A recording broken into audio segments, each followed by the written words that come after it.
नमस्कार, times of Swaraj में आप सबों का स्वागत है। मैं हूं संतोष सिंह और आज हम टाइम्स ऑफ स्वराज में जमुई की उस घटना की चर्चा करने जा रहे हैं जिस घटना को लेकर पूरे बिहार में शिक्षकों को खासा आक्रोश था।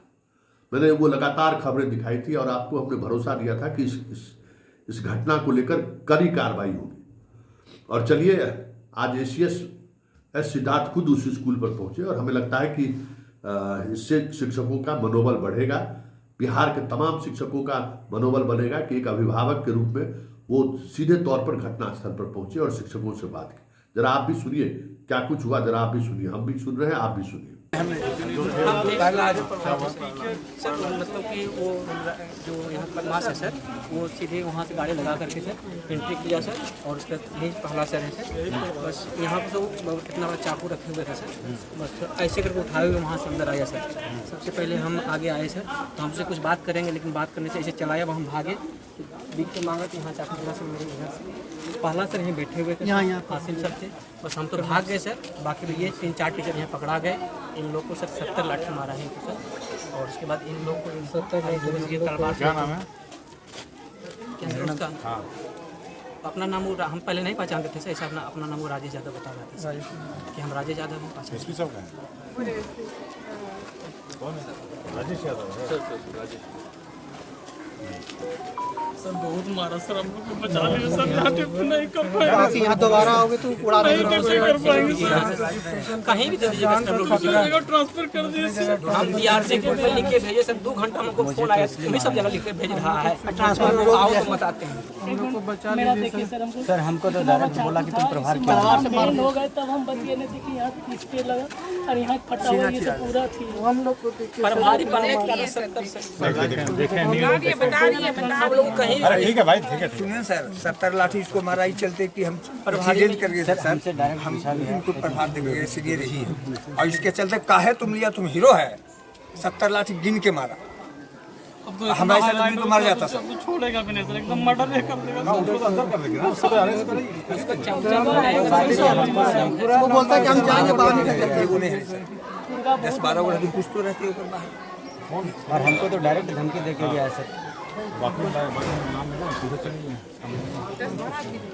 हाँ हाँ हम तो सही, लेकिन 10-12 नहीं, यहाँ एक बोलेरो लेके आया था, उसके बाद 4-5 गाड़ी उधर लगी हुई थी।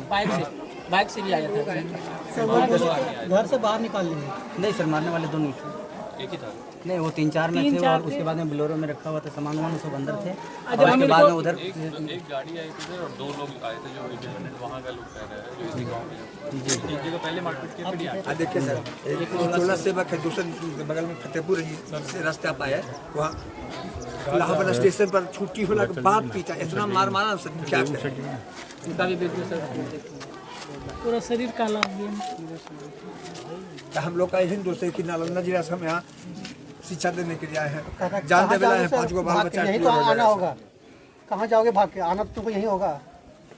जो बच गया है उसको बता। तो आप आने वाले थे सर, इसीलिए आज आगे लोग नहीं आते सर। देखिए, ये शिक्षकों के से मारपीट ज़रूर हुई है और इस पर कड़ी से कड़ी कार्रवाई करने के लिए हम लोगों ने आरक्षी अधीक्षक को बोला है और इस संबंध में अरेस्टिंग भी हुई है। और जो मुख्य आरोपी जो फरार है वह आजकल वो झारखंड में घूम रहा है, तो उसको भी अरेस्ट करने के लिए अलग से टीम बनाकर आरक्षी अधीक्षक कार्य कर रहे हैं। और हम लोगों ने ये कहा है कि जो भी शिक्षक को हाथ भी लगाएगा या तंग करेगा उस पर कड़ी से कड़ी कार्रवाई हो और इस संबंध में कड़ी से कड़ी कार्रवाई आरक्षी अधीक्षक को करने को कहा गया।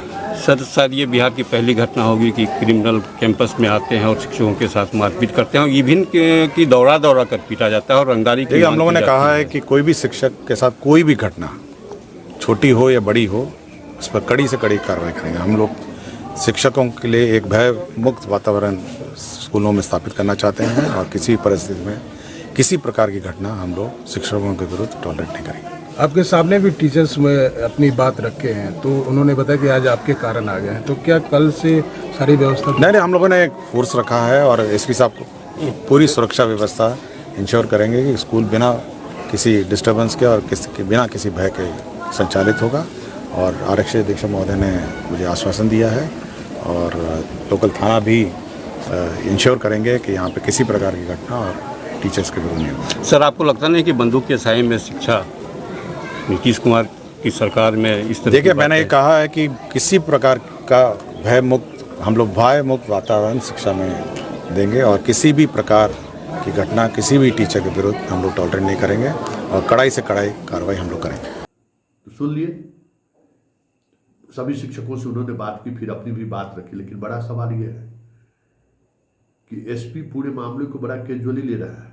हम देख रहे हैं उस वीडियो को, कई बार हम घुमा के देखे हैं। एसपी बहुत कैजुअली ले रहा है, यंग बैच के ऑफिसर है, लेकिन साधारण तरीके से उस क्रिमिनल को नहीं लेना है, क्योंकि उस क्रिमिनल का जो ट्रैक रिकॉर्ड है वो ट्रैक रिकॉर्ड खराब है और वो डिस्परेट क्रिमिनल है। क्रिमिनल एक होता है कि भाई ठीक है, उसको आप पुलिस के दबिश से या बाकी चीज़ों से उसको कंट्रोल कर सकते हैं, वो नहीं है, वो डिस्परेट क्रिमिनल है। ऐसे में शिक्षकगण, जो भी आप उस स्कूल के शिक्षकगण हैं, वो अपने आने जाने का जो शेड्यूल है उसको बहुत ही गुप्त रखिए, समझे? आने जाने का शेड्यूल गुप्त रखिए, आने जाने का सब कुछ साथ एक साथ चलिए। पुलिस की का जो प्रोटेक्शन मिला है उस प्रोटेक्शन का बेहतर कोऑर्डिनेशन होना चाहिए, क्योंकि एसीएस का भी जो तरीका था पहुंचकर जो कहना संदेश देने की कोशिश थी वो तो अपने तरीके से है, लेकिन सामने वाला क्रिमिनल डिस्परेट है, ये जहाँ तक हमें जानकारी है, और इस तरीके के कई मनबरू वाला वो काम किए हुए हैं। ऐसे में शिक्षकों को सचेत रहने की जरूरत है, सतर्क रहने की जरूरत है, और ये एक सामाजिक दबाव भी बनाने की जरूरत है। किस तरीके के अपराधी को सामाजिक दबाव पड़े, उसके परिवार के लोगों पर भी दबिश पड़े कि भाई ये तरीका सही नहीं है, शिक्षकों पर आप इस तरीके से नहीं करें। गांव के लोगों को भी आगे आना चाहिए। एसीएस महोदय से एक बात हमें लगा कि मिस कर रहे हैं, गांव के लोगों से उनको बात करनी चाहिए थी। डीएम साहिबा को और एसपी आज जो गए वो एक दिन पहले जाकर, जब को पता था कि एसीएस आ रहे हैं, तो गांव के लोगों से, गांव के मुखिया को, गांव के सरपंच को, सबको इन्वॉल्व करना चाहिए।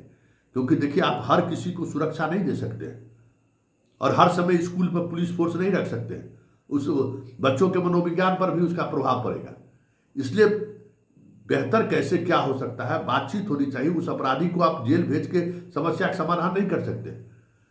क्या हो सकता है कि आगे इस तरीके की घटना नहीं घटे, इसलिए सामाजिक तौर पर भी उन अपराधी राजेश यादव पर दबाव पड़ना चाहिए, क्योंकि राजेश यादव का जो मनोस्थिति है अपराध को लेकर, वो मनोस्थिति बहुत दूसरे तरीके का है।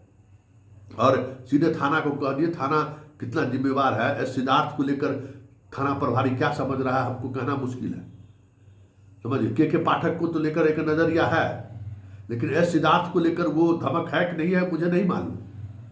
लेकिन एसपी कैजुअल हमको दिखे, ये पहले दिन भी हमारी जो बातचीत हुई थी उसमें भी ये व्यक्ति हमें कैजुअल दिखा था। ये इस तरीके से आप जमुई को संभाल नहीं सकते हैं कि यंग ऑफिसर हैं, आपकी पोस्टिंग हुई है, थोड़ी सावधानी बरतनी होगी। कोई घटना दुर्घटना हो गया तो एसपी साहब तक जाइएगा। इसलिए इस चीज को गंभीरता से लीजिए, क्योंकि अपराधी बेलगाम है और शिक्षक को के आने और जाने का समय निर्धारित है, ये बात समझिए। ऐसे समय में किस तरीके से सुरक्षा का प्रोटोकॉल हो सकता है उस पर खास नजर रखिए, और सामाजिक स्तर पर इस मामले को एक अलग तरीके से सुलझाने की भी कोशिश करिए। ये बहुत ही एक अलग मैसेज देने वाली घटना है, और इस घटना के बाद अगर कोई घटना घट गई तो फिर बहुत मुश्किल होगा। इसलिए बहुत सतर्कता से इन चीज़ों को एसपी साहब कंट्रोल कीजिए, बहुत ही सतर्कता और समझदारी से।